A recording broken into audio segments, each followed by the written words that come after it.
इंसानों ने आग पर काबू पाना बहुत पहले सीख लिया था। ये इंसानियत के लिए एक बहुत बड़ा कदम था। आग ठंडी रातों में गर्मी देती थी, ये अंधेरे में रोशनी देती थी, परछाइयों को दूर भगाती थी। आग खतरनाक जानवरों को भी डराकर भगा देती थी, जिससे शुरुआती इंसानी बस्तियां ज्यादा महफूज हो गईं। शायद सबसे जरूरी बात, आग की वजह से इंसान अपना खाना पकाने लगे। पका हुआ खाना चबाने और पचाने में ज्यादा आसान था। पकाने से कच्चे मांस और पौधों में मौजूद नुकसान पहुंचाने वाले बैक्टीरिया और पैरासाइट्स भी मर जाते थे। इसका मतलब था कि लोग ज्यादा हेल्थी रहते थे और अपने खाने से ज्यादा एनर्जी ले पाते थे। आग कम्युनिटी का दिल बन गई, एक ऐसी जगह जहां लोग जमा होते, कहानियां सुनाते और जंगली दुनिया में महफूज महसूस करते थे। शायद आग पर अपनी महारत की वजह से ही इंसानों ने पहली बार मेटल्स को एक नए तरीके से देखा। सोचो, पुराने जमाने के लोग तेज आग के चारों ओर बैठे हैं। उन्होंने शायद आग जलाने की जगह बनाने के लिए कुछ खास तरह के पत्थरों का इस्तेमाल किया होगा।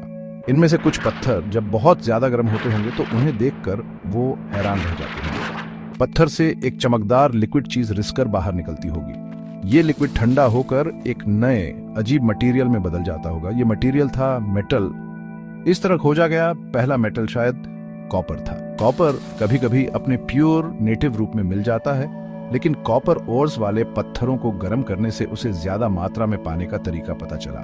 कैंप फायर्स के आसपास हुई ये एक्सीडेंटल डिस्कवरी ही मेटलर्जी की असली शुरुआत थी। एकदम शुरुआत में लोगों ने नेटिव कॉपर का इस्तेमाल किया। नेटिव कॉपर वो कॉपर है जो कुदरत में प्योर मेटल के तौर पर मिलता है, किसी और के अंदर बंद नहीं। ये अक्सर छोटे छोटे टुकड़े या पत्थरों में नसें होती थी। शुरुआती इंसान कॉपर के इन टुकड़ों को उठा सकते थे। उन्हें पता चला कि कॉपर इतना सॉफ्ट होता है कि उसे पत्थर के औजारों से पीटकर अलग अलग शेप्स में ढाला जा सकता है। उन्होंने ओवल्स, पिन्स और साधारण गहने जैसी छोटी छोटी चीजें बनाई। लेकिन नेटिव कॉपर बहुत आम नहीं था, उसे काफी मात्रा में ढूंढना मुश्किल था। साथ ही प्योर पीटे हुए कॉपर से बने औजार ज्यादा मजबूत नहीं होते थे। वो आसानी से मुड़ जाते थे और उनकी धार जल्दी खत्म हो जाती थी। इससे शुरुआती दिनों में कॉपर की यूटिलिटी सीमित हो गई। असली ब्रेक थ्रू स्मेल्टिंग की खोज के साथ आया। स्मेल्टिंग वो प्रोसेस है जिसमें गर्मी का इस्तेमाल करके ओर से मेटल निकाला जाता है। ओर्स वो पत्थर होते हैं जिनमें मेटल कंपाउंड्स होते हैं। शुरुआती लोगों ने यह पता लगाया कि कॉपर ओर्स को एक कंट्रोल्ड आग में, शायद मिट्टी से बनी भट्टी में तेज टेम्परेचर पर गर्म करके वो कॉपर को अलग कर सकते हैं। तेज गर्मी से एक केमिकल चेंज होता था जिससे कॉपर ओर के दूसरे एलिमेंट्स से अलग हो जाता था। पिघला हुआ कॉपर फिर नीचे जमा हो जाता था। इसका मतलब था कि इंसान अब सिर्फ प्योर कॉपर के दुर्लभ टुकड़े ढूंढने तक सीमित नहीं थे। वो अब मेटल को बहुत ज्यादा मात्रा में बना सकते थे, जिससे उसके इस्तेमाल के नए रास्ते खुल गए। ये एक रेवोल्यूशनरी टेक्नोलॉजिकल छलांग थी। कॉपर में महारत हासिल करने के बाद अगली बड़ी मेटलर्जिकल डिस्कवरी थी ब्रॉन्ज। ब्रॉन्ज कुदरत में पाया जाने वाला कोई प्योर मेटल नहीं है। ये एक एलॉय है, जिसका मतलब है कि ये मेटल्स का मिक्सचर है। किसी ने कहीं पर शायद पहले गलती से पिघले हुए कॉपर को किसी दूसरे मेटल के साथ मिला दिया। ये दूसरा मेटल ज्यादातर टिन होता था। शायद कॉपर ओर और टिन ओर दोनों वाले पत्थर एक ही फर्नेस में साथ में पिघलाए गए होंगे, या शायद किसी जिज्ञासु मेटल वर्कर ने पिघले हुए कॉपर में अलग अलग पत्थरों का पाउडर मिलाकर एक्सपेरिमेंट किया होगा। कॉपर और टिन को मिलाने का नतीजा एक ऐसा नया मटेरियल था जो अकेले कॉपर से कहीं बेहतर था। ये नया एलॉय ब्रॉन्ज आगे चलकर इंसानी इतिहास के पूरे एक युग को डिफाइन करने वाला था। ब्रॉन्ज के प्योर कॉपर के मुकाबले कई बड़े फायदे थे। पहली बात, ब्रॉन्ज कॉपर से कहीं ज्यादा सख्त और टिकाऊ होता है। ब्रॉन्ज से बने औजार और हथियार ज्यादा समय तक अपनी धार बनाए रख सकते थे। वो कॉपर के औजारों की तरह आसानी से मुड़ते या बिगड़ते नहीं थे। इससे वो लकड़ी काटने, खेती करने और लड़ाई जैसे कामों के लिए ज्यादा असरदार बन गए। दूसरी बात, ब्रॉन्ज का मेल्टिंग पॉइंट कॉपर से कम होता है। इससे पुराने मेटल वर्कर्स के लिए मेटल को पिघलाना और सांचों में ढालना आसान हो गया। वो ब्रॉन्ज से ज्यादा बारीक और कम्प्लेक्स शेप्स बना सकते थे, जितना वो कॉपर से कभी नहीं बना पाए। इससे क्राफ्ट्समैनशिप और डिजाइन के नए रास्ते खुले, जिससे ज्यादा सोफिस्टिकेटेड चीजें बनने लगी। ब्रॉन्ज के डेवलपमेंट का पुरानी सभ्यताओं पर गहरा असर पड़ा। इससे वो युग आया जिसे अब हम ब्रॉन्ज एज कहते हैं। मजबूत ब्रॉन्ज औजारों से खेती के तरीके ज्यादा एफिशिएंट हो गए। किसान ज्यादा असरदार तरीके से जमीन साफ कर सकते थे और फसलें उगा सकते थे। ब्रॉन्ज के हथियार जैसे तलवारें, भालों की नोकें और हेलमेट्स ने लड़ाई का तरीका बदल दिया। ब्रॉन्ज हथियारों से लैस सेनाओं को पत्थर या कॉपर के हथियारों वाली सेनाओं पर काफी बढ़त मिल गई। ब्रॉन्ज का इस्तेमाल खूबसूरत आर्ट वर्क्स और स्टेटस सिंबल्स बनाने के लिए भी किया जाता था। इंडस वैली सिविलाइजेशन में मोहेंजोदड़ो में मिली मशहूर डांसिंग गर्ल की मूर्ति एक छोटी ब्रॉन्ज स्कल्पचर है। ये लगभग 2500 BCE के ब्रॉन्ज कारीगरों की कमाल की स्किल दिखाती है और बताती है कि ब्रॉन्ज को उसकी खूबसूरती के लिए महत्व दिया जाता था। ब्रॉन्ज के प्रोडक्शन ने बड़े सोशल और इकोनॉमिक बदलावों को भी बढ़ावा दिया। ब्रॉन्ज बनाने के लिए लोगों को कॉपर और टिन दोनों की जरूरत थी। जहां कॉपर ओर्स काफी आम थे, वहीं टिन ओर्स बहुत दुर्लभ थे और कुछ ही जगहों पर मिलते थे। इस कमी का मतलब था कि समाजों को टिन हासिल करने के लिए दूर दूर तक ट्रेड नेटवर्क्स बनाने पड़े। ये ट्रेड रूट्स अलग अलग कल्चर्स को जोड़ते थे, जिससे सिर्फ सामान ही नहीं बल्कि आइडियाज और टेक्नोलॉजीज का भी एक्सचेंज आसान हो गया। कॉपर और टिन के सोर्सेज पर या ट्रेड रूट्स पर कंट्रोल, दौलत और ताकत का सोर्स बन गया। इससे ज्यादा कॉम्प्लेक्स समाजों का उदय हुआ, जिनमें स्पेशलाइज्ड कारीगर, व्यापारी और ताकतवर शासक होते थे जो इन कीमती रिसोर्सेज को कंट्रोल कर सकते थे। ब्रॉन्ज एज के बाद एक और मेटल मशहूर होने लगा, आयरन। आयरन के साथ काम करने में कॉपर और ब्रॉन्ज के मुकाबले नई चुनौतियां थीं। मुख्य मुश्किल ये थी कि आयरन को उसके ओर्स से पिघलाने के लिए बहुत ज्यादा टेम्परेचर की जरूरत होती है। शुरुआती भट्टियां जो कॉपर और ब्रॉन्ज के लिए काफी थीं, वो आयरन को पूरी तरह पिघलाने के लिए जरूरी टेम्परेचर तक आसानी से नहीं पहुंच पाती थीं। इसके बजाय शुरुआती आयरन प्रोडक्शन में अक्सर आयरन का एक स्पॉन्जी मैस बनता था, जिसमें इम्प्यूरिटीज मिली होती थीं, जिसे ब्लूम कहते थे। इस ब्लूम को फिर बार बार गर्म करके पीटना पड़ता था ताकि इम्प्यूरिटीज निकल जाएं और मेटल ठोस हो जाए। इस प्रोसेस को, जिसे रॉट आयरन प्रोडक्शन कहते हैं, में बहुत मेहनत लगती थी और काफी स्किल की जरूरत होती थी। हिटाइट्स एक पुराने लोग जिन्होंने एनाटोलिया, आज का टर्की, में 1600 BCE के आसपास एक ताकतवर साम्राज्य बनाया। उन्हें अक्सर बड़े पैमाने पर आयरन स्मेल्टिंग में महारत हासिल करने वालों में सबसे पहले गिना जाता है। उन्होंने नई फर्नेस टेक्नोलॉजीज और टेक्निक्स डेवलप की, जिनसे वो आयरन के औजार और हथियार ज्यादा असरदार तरीके से बना सके। कुछ समय तक हिटाइट्स ने अपने आयरन बनाने के राजों को बड़ी सावधानी से छिपा कर रखा, जिससे उन्हें मिलिट्री और इकोनॉमिक फायदा मिला। लेकिन आयरन स्मेल्टिंग का ज्ञान आखिरकार नियर ईस्ट और यूरोप के दूसरे हिस्सों में और फिर और दूर तक फैल गया। टेक्नोलॉजी का यह फैलाव एक धीमी प्रोसेस थी जो सदियों तक चली, जैसे जैसे अलग अलग कल्चर्स ने टेक्निक्स सीखी और उन्हें अपनाया। आयरन के कई खास फायदे थे, जिनकी वजह से आखिरकार उसने कई यूसेस में ब्रॉन्ज की जगह ले ली।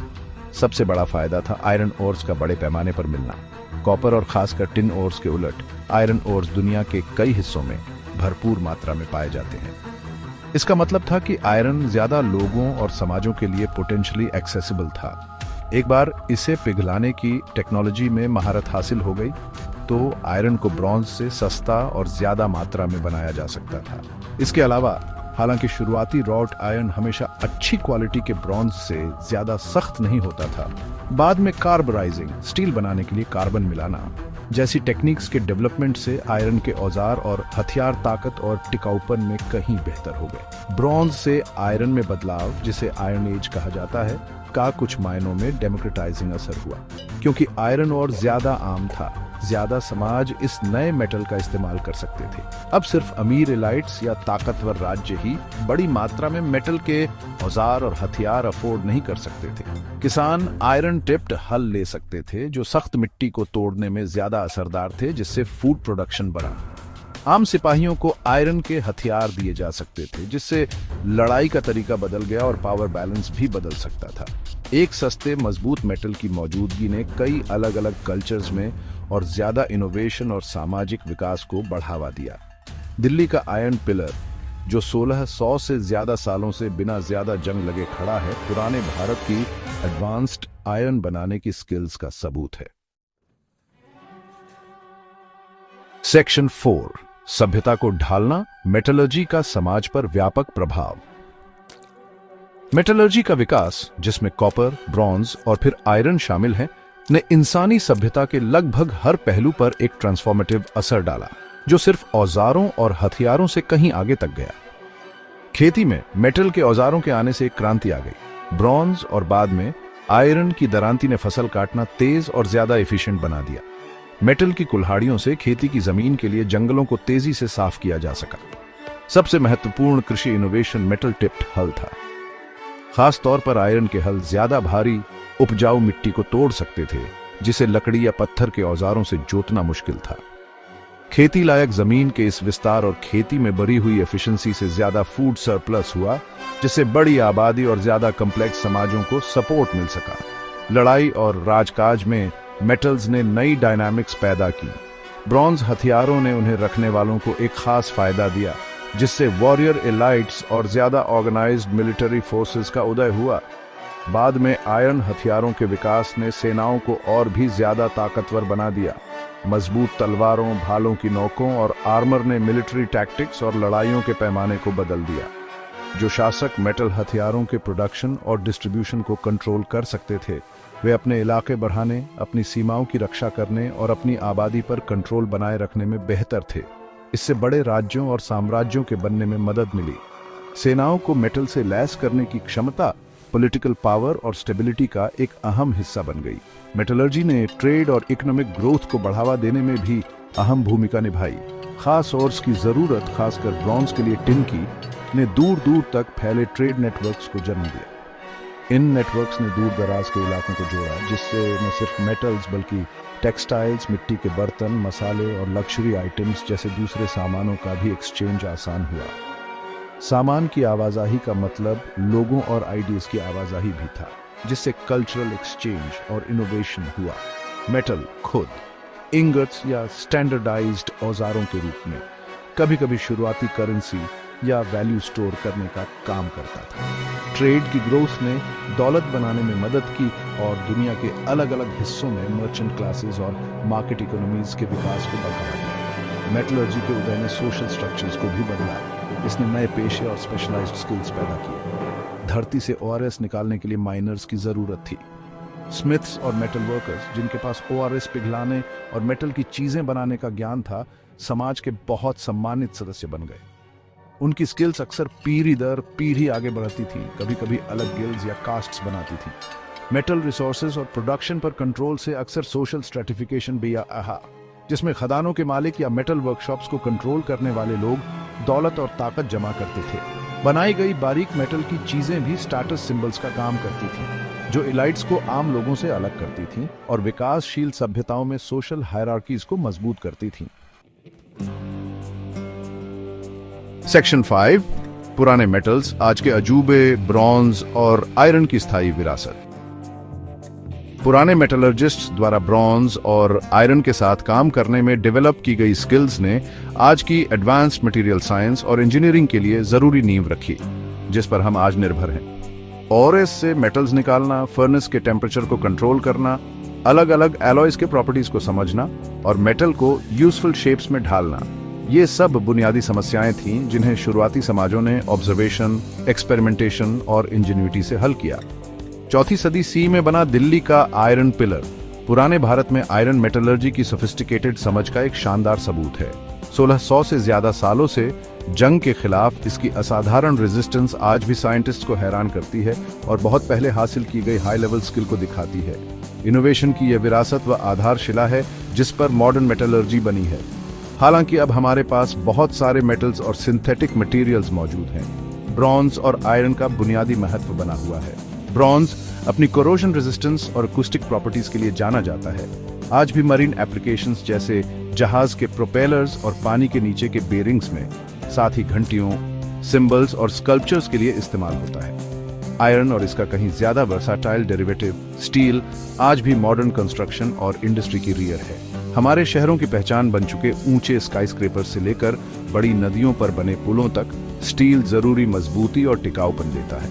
हमारी फैक्ट्रीज की मशीनरी, हमारी गाड़ियों के इंजन्स और हमारी ट्रेनों को ले जाने वाली पटरियां सभी आयरन और स्टील पर बहुत ज्यादा निर्भर हैं, जो उन पहले ग्रे गए मेटल्स के सीधे वंशज हैं। कॉपर, फिर ब्रॉन्ज और आखिर में आयरन के साथ काम करने के शुरुआती तरीके खोजना सिर्फ अलग थलग टेक्नोलॉजिकल एडवांसमेंट्स नहीं थे, वे ऐसे अहम पल थे जिन्होंने इंसानी विकास की दिशा को मौलिक रूप से बदल दिया। इन मेटल्स ने इंसानियत को फिजिकल दुनिया को अभूतपूर्व तरीकों से बदलने के साधन दिए। उन्होंने ज्यादा प्रोडक्टिव खेती को मुमकिन बनाया, जिससे बड़ी आबादी को सपोर्ट मिला। उन्होंने कंस्ट्रक्शन के लिए ज्यादा असरदार औजार दिए, जिससे ज्यादा परमानेंट और कॉम्प्लेक्स बस्तियां बन सकी। उन्होंने सोशल ऑर्गेनाइजेशन, ट्रेड और लड़ाई में भी बदलावों को हवा दी। इन मेटल्स के प्रॉपर्टीज का इस्तेमाल करने की क्षमता ने कुछ समाजों को बड़े फायदे दिए, जिससे इतिहास का रुख और दुनिया के अलग अलग हिस्सों में पावर का डिस्ट्रीब्यूशन प्रभावित हुआ। आज हमारा टेक्नोलॉजिकली एडवांस्ड समाज अभी भी इन पुरानी मेटलर्जिकल खोजों से गहराई से प्रभावित है। उन शुरुआती भट्टियों में सीखे गए सिद्धांत, मेटल्स को कैसे निकालना, रिफाइन करना, एलॉय बनाना और शेप देना है, आज भी इस्तेमाल होते हैं, भले ही अब ज्यादा सोफिस्टिकेशन और साइंटिफिक समझ के साथ। खास प्रॉपर्टीज वाले नए मटेरियल्स की खोज, चाहे वो एरोस्पेस इंजीनियरिंग, इलेक्ट्रॉनिक्स या मेडिकल इम्प्लांट्स के लिए हो, उसी इंसानी इनोवेशन की चाहत का सिलसिला है जिसने पहले पिघले हुए कॉपर को जन्म दिया था। मेटल्स की कहानी पहली कैंपफायर खोजों से लेकर 21वीं सदी के हाईटेक एलॉयज तक इंसानी तरक्की की कहानी का एक अहम हिस्सा है और हमारे ग्रह के रिसोर्सेज पर महारत हासिल करने की हमारी लगातार कोशिश है। सेक्शन 6, पुरानी भट्टियों से भविष्य के फ्रंटियर्स तक मेटल्स की कभी न खत्म होने वाली कहानी। मेटल्स के साथ इंसानियत के रिश्ते का सफर एक लंबा और दिलचस्प सफर है, जो पुरानी कैंपफायर्स के आसपास हुई एक्सीडेंटल डिस्कवरीज से लेकर मॉडर्न इंडस्ट्री के हाईली कंट्रोल्ड और सोफिस्टिकेटेड प्रोसेसेस तक फैला हुआ है। इसकी शुरुआत इस सीधी सी बात से हुई कि कुछ खास पत्थरों को गर्म करने पर उनसे कमाल के नए पदार्थ मिलते हैं। पहले आया नस्बतें सॉफ्ट और काम करने लायक कॉपर, फिर ज्यादा सख्त और वर्सैटाइल ब्रॉन्ज और आखिर में मजबूत और भरपूर आयरन। हर खोज सिर्फ शुरुआती इंसानों के औजारों में एक इजाफा नहीं थी, ये एक कैटलिस्ट थी जिसने लोगों के रहने, काम करने, बातचीत करने और समाजों में खुद को ऑर्गेनाइज करने के तरीकों में गहरे बदलाव लाए। ये मेटल्स खुद सभ्यता के बुनियादी बिल्डिंग ब्लॉक्स बन गए, जिन्होंने कई फ्रंट्स पर तरक्की को मुमकिन बनाया। मेटल्स को निकालने और शेप देने की क्षमता ने इंसानों को अपने एनवायरनमेंट पर अभूतपूर्व कंट्रोल दिया। पत्थर के औजारों की अपनी सीमाएं थी, लेकिन मेटल के औजार ज्यादा नुकीले, टिकाऊ होते थे और उन्हें ज्यादा तरह के शेप्स में ढाला जा सकता था। इस टेक्नोलॉजिकल बढ़त का नतीजा ज्यादा एफिशिएंट खेती के रूप में निकला, जिससे फूड सरप्लस हुआ जो बड़ी, ज्यादा बसी हुई आबादी को पाल सकता था। इससे ज्यादा मजबूत घर, पब्लिक बिल्डिंग्स और किलेबंदी का निर्माण मुमकिन हुआ। मेटल हथियारों ने लड़ाई का तरीका बदल दिया, जिससे साम्राज्यों का उदय और पतन हुआ। मेटल ओर्स की तलाश ने एक्सप्लोरेशन और ट्रेड को भी बढ़ावा दिया, जिसने अलग अलग कल्चर्स को जोड़ा और दूर दराज तक ज्ञान और इनोवेशंस के एक्सचेंज को बढ़ावा दिया। उन शुरुआती भट्टियों की गूंज आज की हमारी दुनिया में जोरदार तरीके से सुनाई देती है। मेटलर्जी के बुनियादी सिद्धांत, जो पहले हजारों सालों की ट्रायल एंड एरर से सामने आए, अब एक विशाल साइंटिफिक और इंजीनियरिंग डिसिप्लिन का आधार है। जिस आयरन से पहले हल और तलवारें बनी, वो उन स्पेशलाइज्ड स्टील्स का पूर्वज है जिनसे हमारे स्काई स्क्रेपर्स बनते हैं और हमारी गाड़ियों की चैसी बनती है। जो ब्रॉन्ज कभी मूर्तियों और सेरेमोनियल खंजरों में ढाला जाता था, वो आज भी उन जगहों पर इस्तेमाल होता है जहां उसके अनोखे प्रॉपर्टीज की कद्र होती है। हमारा मॉडर्न टेक्नोलॉजिकल समाज अपनी complex machinery, global transportation networks और बारीक इलेक्ट्रॉनिक डिवाइसेस के साथ इन पुरानी मेटल खोजों की विरासत के बिना सोचा भी नहीं जा सकता। मेटल्स की कहानी अभी खत्म नहीं हुई है। जैसे शुरुआती इंसानों ने आग और पत्थरों के साथ एक्सपेरिमेंट किए, वैसे ही आज के साइंटिस्ट्स और इंजीनियर्स जाने पहचाने मेटल्स के प्रॉपर्टीज को एक्सप्लोर कर रहे हैं और असाधारण क्षमताओं वाले बिल्कुल नए मटेरियल्स खोज रहे हैं या बना रहे हैं। एरोस्पेस एप्लीकेशंस के लिए हल्के एलॉयज से लेकर एडवांस्ड इलेक्ट्रॉनिक्स के लिए सुपर कंडक्टिंग मेटल्स तक, मेटालिक एलिमेंट्स की पोटेंशियल को समझने और इस्तेमाल करने की इंसानी खोज बिना रुके जारी है। पिघले हुए कॉपर को दिखाने वाली पहली चमकती चिंगारियों से लेकर मटेरियल साइंस के कटिंग एज तक का सफर एक बुनियादी इंसानी गुण को दिखाता है। इनोवेट करने, अपने आसपास की दुनिया को समझने और उस समझ का इस्तेमाल अपनी किस्मत को बदलने के लिए करने की अटूट चाहत। ये स्थायी खोज जो पुरानी आग में पैदा हुई थी, अब हमें नए फ्रंटियर्स की ओर ले जा रही है।